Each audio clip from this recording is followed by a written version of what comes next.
Israel और Iran के बीच जारी युद्ध की वजह से दोनों देशों में दहशत का माहौल है। दोनों देश एक दूसरे की सीमाओं के अंदर मिसाइल हमले कर रहे हैं। इसकी वजह से लोगों को अपनी जान की चिंता सताने लगी है। ऐसे में इजरायली लोगों ने अब अंडरग्राउंड रेलवे स्टेशनों में पनाह लेना शुरू कर दिया है। एसोसिएटेड प्रेस की एक रिपोर्ट के मुताबिक सैकड़ों की संख्या में इजरायली लोग अंडरग्राउंड रेलवे स्टेशनों में रात गुजार रहे हैं।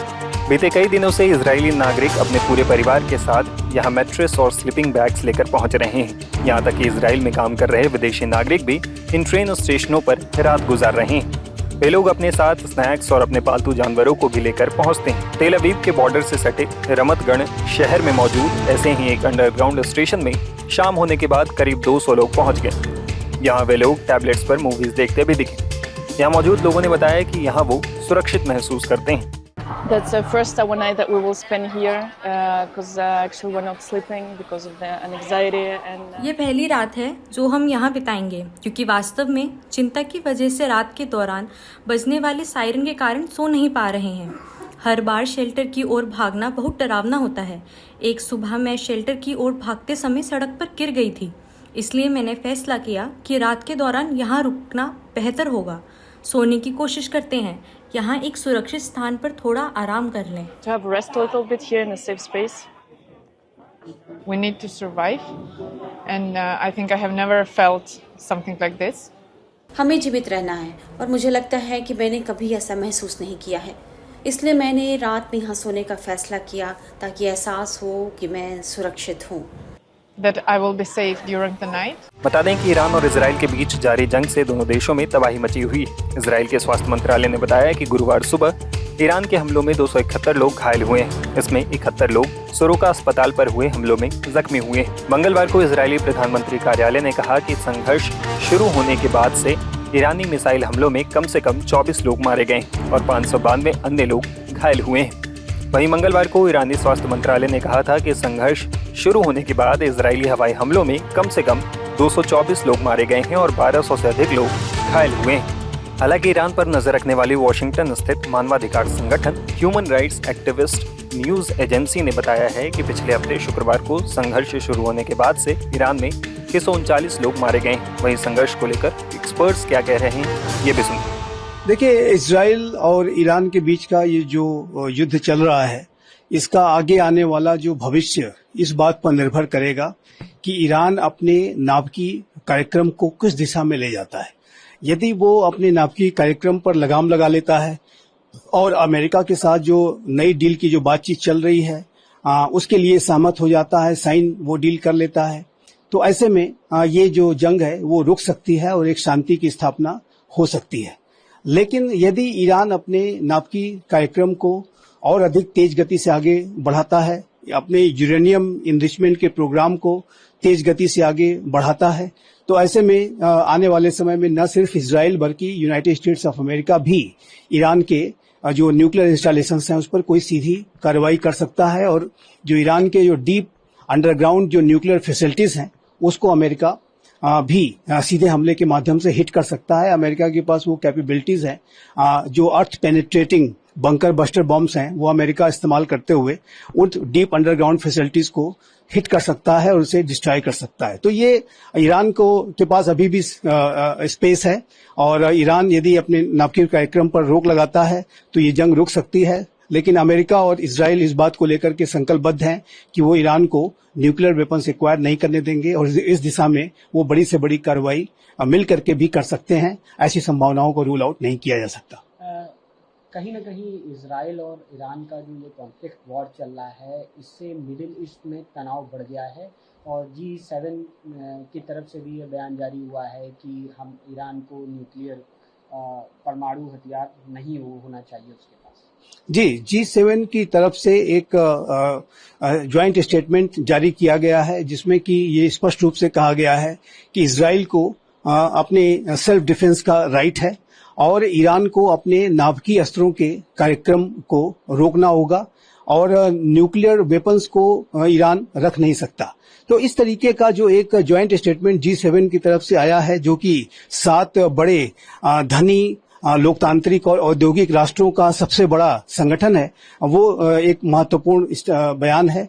और ईरान के ऊपर ये जाहिर है कि इससे और अधिक दबाव बढ़ेगा कि ईरान अपने नाभिकीय अस्त्रों के हासिल करने के कार्यक्रम को त्यागे, उस पर रोक लगाए और वो किसी तरीके से यूरेनियम एनरिचमेंट को आगे न बढ़ाए।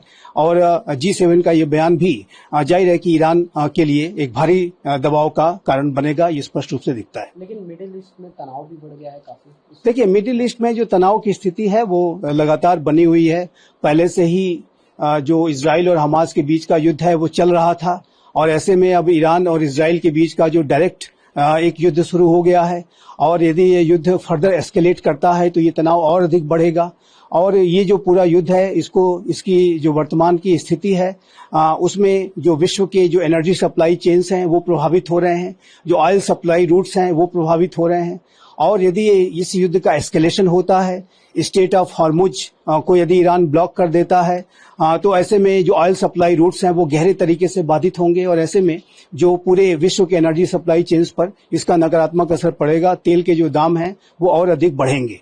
तो ये जो स्पष्ट रूप से दिखता है कि वर्तमान समय में जो इजराइल और ईरान के बीच के युद्ध की वजह से पूरे मिडिल ईस्ट रीजन में एक व्यापक तनाव की स्थिति व्याप्त हो गई है। और ये तनाव आने वाले समय में ईरान का यदि यूरेनियम एनरिचमेंट का प्रोग्राम और अधिक आगे बढ़ता है तो ये तनाव और अधिक गहरा सकता है, और इससे जाहिर है कि पूरा विश्व भी प्रभावित होगा। भारत तो इससे प्रभावित निसंदेह होगा ही।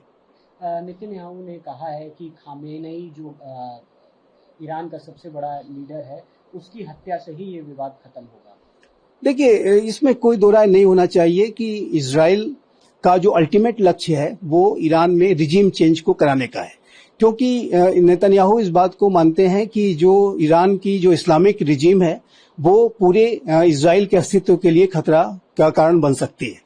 और जो ईरान में जो 1979 के इस्लामिक रिवॉल्यूशन के पहले जो शाह का शासन था उसके तरह से वहां पर वो शासन स्थापित करने की मंशा इजराइल भी रखता है और अमेरिका भी रखता है। और दोनों ही इस बात को की कोशिश करते हैं कि ईरान में किस तरीके से ये जो इस्लामिक शासन है वो समाप्त हो, वहां पर लोग रिजीम चेंज करें, और इसके लिए दोनों प्रयास करते हैं। तो ये बेंजामिन नेतन्याहू का ये उसमें ये मानना है कि यदि सुप्रीम लीडर अयतुल्लाह खामनेई को एलिमिनेट कर दिया जाता है तो ऐसे में रिजीम चेंज को कराने में आसानी होगी। लेकिन ऐसी रिपोर्ट्स हैं कि डोनाल्ड ट्रंप ने ऐसे किसी भी प्लान पर इजराइल को एक्शन लेने से रोका है, क्योंकि इस समय अमेरिका और ईरान के बीच में एक न्यूक्लियर डील नेगोशिएट हो रही है, और यदि ये ईरान इसके लिए मान जाता है तो संभव है कि इजराइल को ऐसा किसी बड़े ऑपरेशन को करने में अमेरिका उसे गो हेड न दे और उसको इस पूरी प्रक्रिया करने से रोके। लेकिन इसमें कोई दो राय नहीं होना चाहिए कि इजराइल का जो अल्टीमेट गोल है वो ईरान में रिजीम चेंज को कराने का है, और इसके लिए जो इजराइल समय समय पर अपने जो प्रयास हैं या साजिशें हैं वो अवश्य करता है। अमेरिका भी इस मंसूबे को रखता है, और अमेरिका भी ये चाहता है कि जो 1979 का जो इस्लामिक रिवॉल्यूशन हुआ था उसके पहले की जो ईरान में स्थिति थी, शाह का जो शासन था वैसे ही स्थापित हो।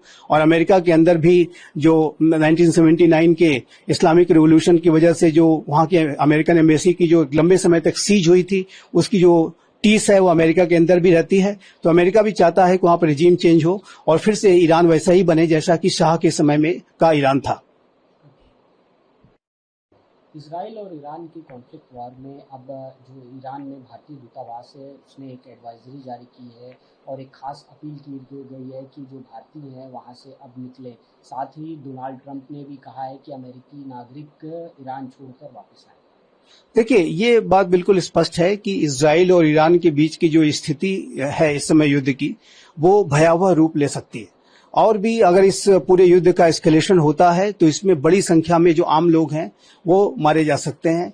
तेहरान में जो विशेष रूप से स्थितियां काफी विकट हो सकती हैं, और ऐसी आशंकाओं को ध्यान में रखते हुए, इस युद्ध के एस्केलेशन की आशंकाओं को ध्यान में रखते हुए भारत ने भी अपने नागरिकों को एडवाइजरी जारी की है कि वो जल्द से जल्द तेहरान छोड़ दें, उसी तरीके की जो एडवाइजरी है वो अमेरिका ने जारी की है। डोनाल्ड ट्रंप ने स्वयं इस बात को जब G7 के वो सम्मेलन से पूर्व निर्धारित जो कार्यक्रम के पहले ही वो जब वापस आ रहे थे तो उन्होंने अपने सोशल मीडिया ट्वीट में कहा कि अमेरिकी नागरिकों को तुरंत ही तेहरान छोड़ देना चाहिए, क्योंकि तेहरान में जो स्थितियां हैं वो विकट हो सकती हैं और यदि आम नागरिक उसमें हताहत होते हैं तो जाहिर है कि वो पूरे अमेरिका के लिए भी, भारत के लिए भी, जहां कहीं के भी नागरिक है उस राष्ट्र के लिए बहुत ही चुनौती की स्थिति में वो जा सकता है।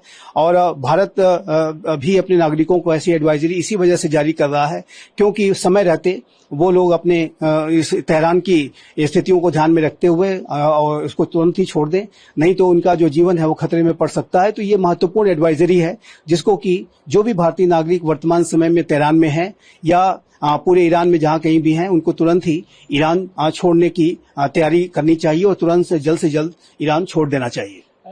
भारत का क्या रुख है कि जिस तरीके से इजराइल की तरफ से, इजराइल के सपोर्ट में G7 में भारत ने भी कई सारी बातें बोली, और क्या रुख है भारत का इस कॉन्फ्लिक्ट वार में ईरान और इजराइल?